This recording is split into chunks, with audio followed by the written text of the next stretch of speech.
les gens ils vont te regarder mal. Et alors, si j'approche ma main et que je fais comme ça, regarde, tu vois, non? Tu vois, c'est bizarre. C'est comme si, en fait, Dieu, quand je devais être dans le four, je sais pas, il a même pas regardé si j'avais bien cuit.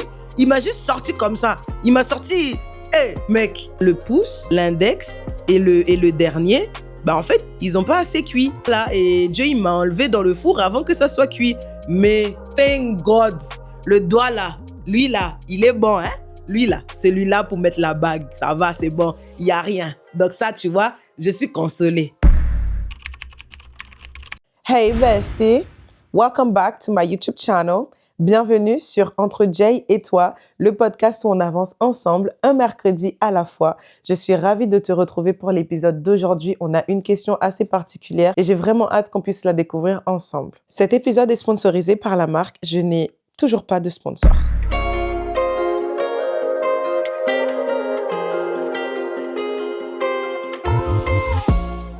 Il m'a été posé cette question. Comment sortir de la peur du jugement? Elle est vraiment particulière, cette question, parce qu'elle me touche personnellement. Et pendant toute la durée de l'épisode, je vais essayer d'être assez transparente et ouverte avec vous pour répondre à cette question. Pour les personnes qui me suivent sur Instagram, je suis sur les réseaux depuis à peu près 2022, depuis à peu près 2022. Et au départ, c'était que des versets, partager des temps des versets de la Bible, des citations, etc., pour pouvoir encourager et permettre de passer une bonne journée, des trucs comme ça et tout. Ah, j'arrive pas. Attends, il faut que je le tienne dans mes mains. Et puis après, vers 2023, comme ça, le Seigneur m'a mis à cœur de commencer à montrer ma tête sur les réseaux. Parce que moi, au début, je voulais pas montrer ma tête. Ça me dérange pas d'être dans l'ombre et tout ça. Ça me dérange pas, tu vois. Mais il a fallu que je puisse humaniser un petit peu le compte et que je puisse parler, en fait. Donc, on a commencé à faire des lives avec Saint-Esprit, des lives d'enseignement où on parlait des personnages de la Bible et de ce que j'apprenais, moi, au quotidien. Et donc, du coup, ça a pris comme ça a pris. Et puis, 2024, on a commencé les podcasts et tout et tout. Pourquoi je te parle de ça? Parce qu'en fait, la peur du regard des autres, moi, c'est quelque chose avec lequel je me bats toujours, hein, jusqu'à aujourd'hui, je me bats avec ça, en fait. Donc, c'est pour te dire que tu ne surmonteras, en fait, il y a pas vraiment de formule magique pour te dire, ouais, il faut faire A plus B pour surmonter la peur du regard des autres. C'est pas vrai. Je serais une mytho si je te dis qu'il y avait un truc comme ça. Mais en revanche, tu vois, il y a un truc qui m'a aidé, c'est que quand Saint-Esprit m'a dit que c'était le moment maintenant de commencer à me montrer sur les réseaux, je me suis montrée. Tu vois, je me suis montrée et aujourd'hui, on est là où on est aujourd'hui. Est-ce que j'ai peur qu'on me juge? Bah oui, toujours. Regarde ce que j'ai sur la tête. J'ai peur je vais mettre des shorts et tout. Je vais mettre des shorts, je vais mettre des réels, je vais mettre des courtes vidéos et tout ça pour montrer un petit peu ce qui se passe sur le podcast. Mais j'ai peur qu'on me dise, mais wesh, qu'est-ce qu'elle a sur la tête, tu vois? J'ai peur, mais je fais quand même. Je pense que la première chose à faire pour surmonter, pour vaincre la peur du jugement, c'est de se juger soi-même. Wallahi billahi. Pardon, la vérité. Moi, il y a 95% des choses que tu pourrais dire pour me blesser, je me suis déjà dit. Plus tu es brutalement honnête, que ce soit chez toi ou même sur les réseaux ou quoi, plus tu es brutalement honnête et moins les gens ils pourront utiliser des choses pour te critiquer ou te rabaisser. C'est pour ça que quand j'ai commencé, vraiment, c'était cet été-là, l'été 2025, que j'ai commencé vraiment à mettre ma personnalité sur les réseaux, si je te dis que j'avais peur, en fait, moi, je suis une personne entière. C'est-à-dire que c'est tout ou rien. Donc, quand je suis vraiment... parce que mon compte Insta, c'est ma safe place. Je sais que c'est moi qui le gère, les contenus, c'est moi je gère. Il y a personne qui va... C'est ma safe place. Donc, je suis loud, je crie, je chante, je viens avec un tissage décollé. Il y en a pas de filtre. En fait, sur Insta, c'est comme si tu étais dans ma story privée. Il n'y a pas de filtre. Pourquoi? Moi, je suis pas là pour promouvoir. Ouais, je sais pas si tu as entendu, mais il y a mon ventre qui a fait gros. Mais moi, je suis pas là pour te promouvoir une vie chrétienne tout parfaite, où tu es toujours toute coiffée, toute pimpante. D'ailleurs, tu vois, ça fait quelques épisodes déjà que je suis maquillée, que je suis pimpante et tout. T'as pas vu? Tu m'as même pas dit dans les commentaires que j'étais belle, wesh. Wesh! Si je suis en train de cuisiner et je sais pas, j'ai des tâches et Saint-Esprit, il me dit, dis ça, partage ça. Je vais pas aller prendre ma douche, me coiffer, mettre le maquillage et nanani et nanana. Non, j'ai pas le temps. Parce que, imagine, l'instant où le Saint-Esprit il m'a dit de publier la vidéo, imagine que la personne à qui la vidéo était destinée, imagine, elle était sur un pont en train de se suicider. Imagine, moi maintenant, je prends tout mon temps pour me mettre toute pimpante, toute belle et tout. La personne, elle se suicide. Maintenant, il y a quoi? Maintenant, je vais lancer la vidéo. Oui, il y aura 50 000 personnes qui vont voir la vidéo. Mais la personne à qui la vidéo était destinée, elle l'a ratée. Parce que j'ai passé mon temps à aller, oh, mais et si j'y vais comme ça, les gens, ils vont mettre des commentaires et je serai nanani. Et il n'y en a pas le temps. Jésus, il en avait rien à faire il s'en fichait. Le mec, il est arrivé, pardon, je dis le mec, le roi, il est né dans une mangeoire, dans une étable, Étable. Tu connais une étable? Une étable. Alors que tu vas avoir un Jésus comme ça dans la Bible. Toi-même, tu vas venir, tu vas commencer à faire l'œuvre de Dieu et tu vas te soucier de ce que les gens pensent. Ah bon, hein? La peur du regard des autres, comme je te l'ai dit, c'est quelque chose avec lequel je me bats toujours, mais je ne laisse pas ça me paralyser. Mais l'origine de cette peur du jugement, pour moi, ça vient de la blessure que j'avais, la blessure du rejet. Dans le livre des Proverbes, un petit ASMR, la Bible dit « La crainte des hommes tend un piège, mais celui qui se confie en l'Éternel est protégé. » Donc, quand tu vis pour plaire aux autres, tu es dans une prison, tu ne vis pas. Parce que ce que tu es en train de faire, c'est que tu es en train de vivre selon les standards des autres. Donc, tu as même peur de montrer qui tu es réellement parce que tu as peur d'être jugé. Et tu as même peur d'abord d'être rejeté et ensuite d'être jugé. Donc, ces peurs-là, elles te bloquent, elles t'empêchent d'être toi-même. Et ça, c'est pas vivre, ça. Ça, c'est pas vivre. Paul dit dans Galates, je te donne pas la rêve, va ouvrir ta Bible. Si je plais aux hommes, eh ben, je suis pas serviteur de Dieu.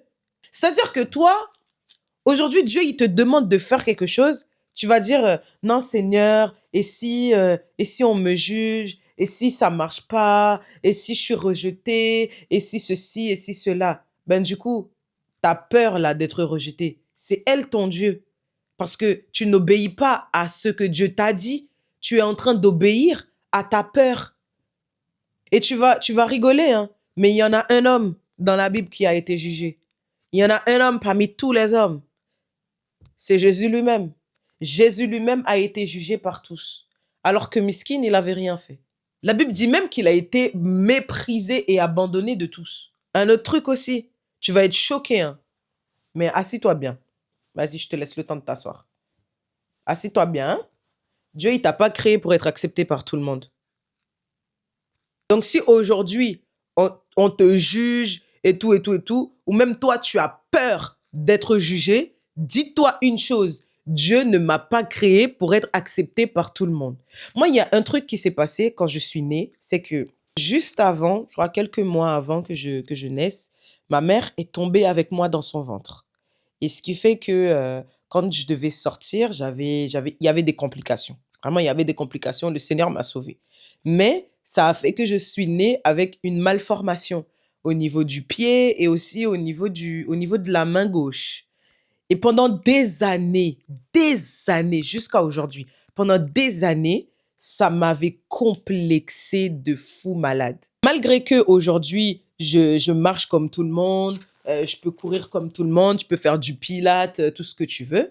mais il y a quand même des petites séquelles, tu vois. Il y a quand même des petites choses qui se voient. Genre, je mettais des pantalons hyper larges pour pas qu'on voit ma différence. Quand c'était l'été, je mettais pas de short, je mettais pas de jupe, même je mettais pas de débardeur et tout, tu vois, parce que j'étais hyper complexée, j'avais peur d'être jugée, d'être mal regardée, d'être méprisée dans les transports et tout, qu'on me regarde de haut en bas en mode mais elle est bizarre et tout, tu vois. Au fur et à mesure que j'ai grandi, je me suis dit mais attends une minute. Ça là, moi je suis née avec. J'ai pas demandé, certes, mais je suis née avec. Et en plus, je peux rien y faire. Je peux pas changer ça.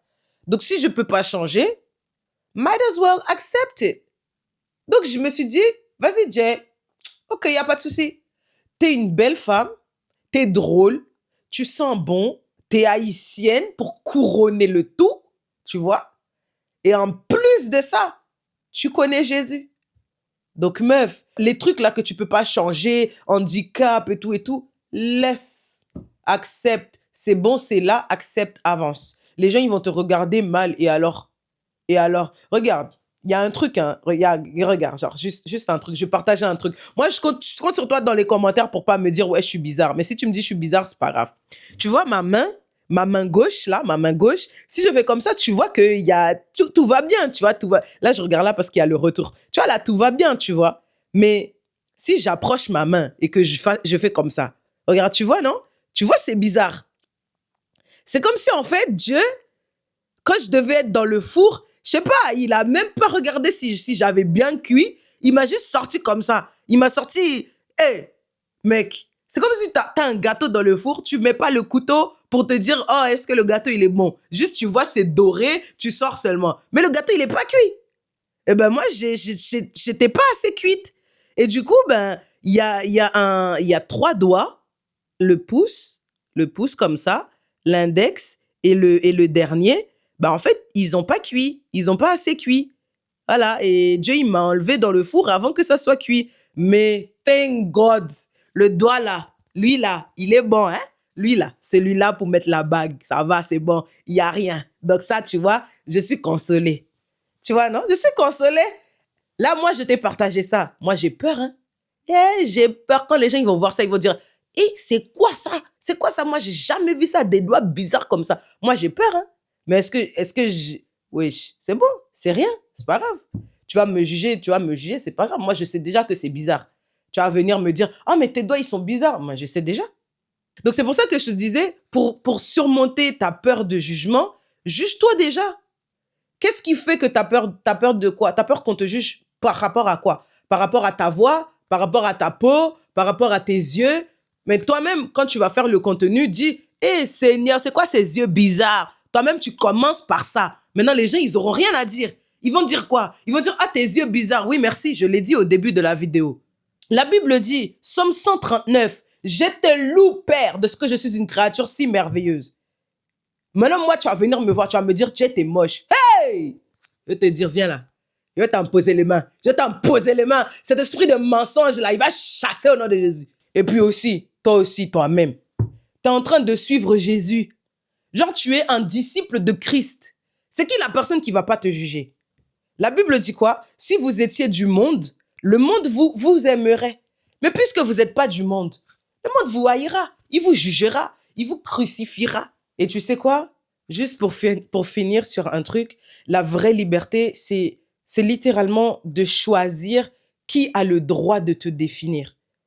Genre, t'es là, tu vis dans le monde et tu donnes à tout le monde le pouvoir de te définir. Ça, c'est l'esclavage. Non, la vraie liberté, c'est que tu arrives, tu dis, oh, moi, la personne qui me définit, c'est Dieu. Et Dieu dit, qui accusera les élus de Dieu? Je suis élu de Dieu, peuple racheté, peuple acquis. Je suis la prunelle des yeux de Dieu. Tu vois, quand tu choisis la personne qui te définit, ça, c'est la vraie liberté. Parce qu'en réalité, quand tu vas poster un truc sur les réseaux, ou même quand même tu vas créer ton livre, tu vas faire ta conférence et tout, tu vas faire ce projet-là que tu as à cœur. Même, disons, hein, quand tu vas commencer, la personne que tu vas présenter en premier, c'est Dieu ou pas? Ben, c'est Dieu. Maintenant, la personne qui va définir ce projet, le socle de ce projet, ça sera Dieu. Maintenant, quelqu'un qui va venir juger ce projet, juger même la personne qui porte le projet, la personne, elle est en train de s'attaquer à Dieu. Pourquoi? Parce que toi, tu ne donnes pas le droit à cette personne-là de te définir. La personne qui te définit, c'est Dieu. Donc, quand la personne va venir te juger, toi-même, tu vas aller voir Dieu, non? Tu vas dire, ah Seigneur, vraiment, j'ai reçu un commentaire bizarre. Telle personne m'a dit telle chose, telle chose, telle chose. Qu'est-ce que tu en penses? Quand tu fais ça, là, quand tu fais ça, c'est ça la vraie liberté. En vrai, il n'y a pas de formule magique, comme je le disais au début, pour vaincre la peur du jugement. Il faut simplement faire. Fais. Tout ce que tu fais, tu seras jugé. Il y a tout ce que tu... Moi-même, ça là que je suis en train de faire, je m'attends au jugement des hommes. Vraiment, tout ce que tu fais, tu seras jugé. Donc, fais seulement.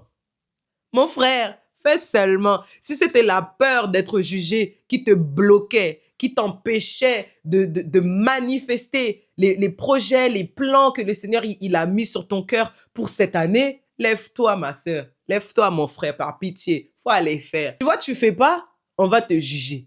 Tu vois, tu fais, on va te juger. Tu fais à moitié, on va te juger. Tu fais à 100%, on va te juger. Faut juste faire. Tu vois, moi, je te parle avec mes mains comme ça, mes mains bizarres. Hein? Est-ce que je vais cacher? Je peux pas cacher. Donc, je fais seulement. Est-ce qu'on va me juger? On va me fatiguer avec les trucs et tout? On va venir. Mais moi, je fais seulement. J'espère en tout cas que l'épisode a répondu à ta question. Et vraiment, si c'est pas le cas, je sais pas quoi dire. Je sais pas quoi dire parce que tout ce que je t'ai partagé, c'est ce que moi j'ai vécu, c'est mon témoignage. Et encore une fois, je veux pas faire semblant de venir ici et de vous partager des choses que j'ai pas vécues, des trucs bizarres, chelous comme ça. Non, non, non, non, non, non. Tu vois, donc vraiment tout ce que je t'ai partagé, ça vient du cœur, ça vient de moi. Et j'espère que ça a pu te répondre. Et j'espère aussi que tu vas te lancer, que tu vas te lever et que tu vas avancer. En fait, tu vas pas laisser cette peur-là être un boulet à tes pieds et qui va juste te ralentir sur ta route. Amen. On peut finir par la prière quand même. Tu peux fermer les yeux ou juste me regarder, il n'y a pas de souci. Seigneur Jésus, je te rends grâce pour cet épisode cher à mon cœur. Merci pour mon frère ou ma sœur qui m'a posé cette question. Merci pour la personne qui est de l'autre côté de l'écran et qui est en train d'écouter cette prière, cet épisode. Je prie, Éternel, que tu puisses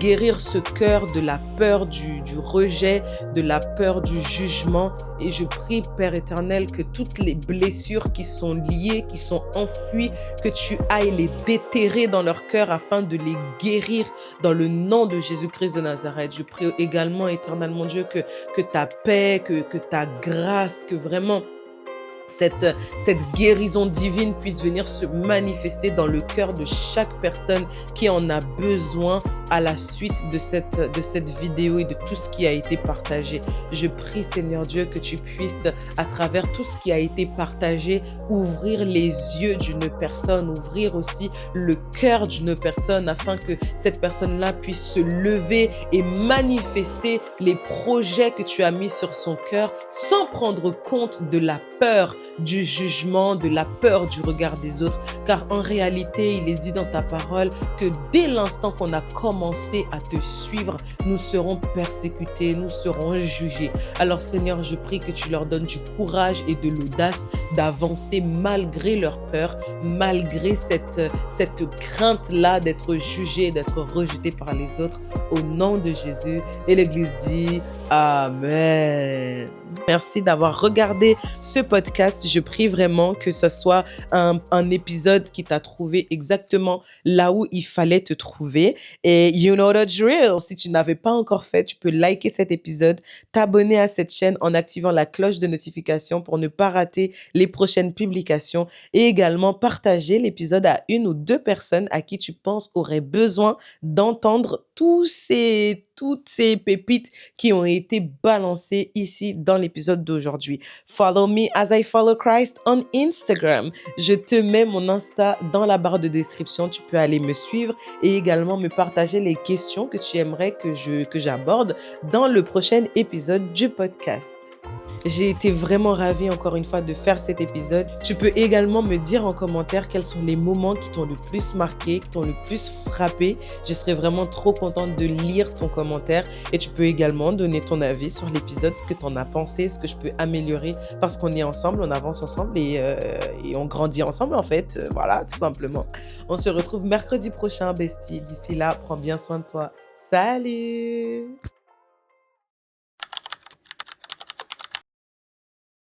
Bienvenue sur Entre Jay et toi, le podcast où on avance ensemble, un épisode à la fois. Non.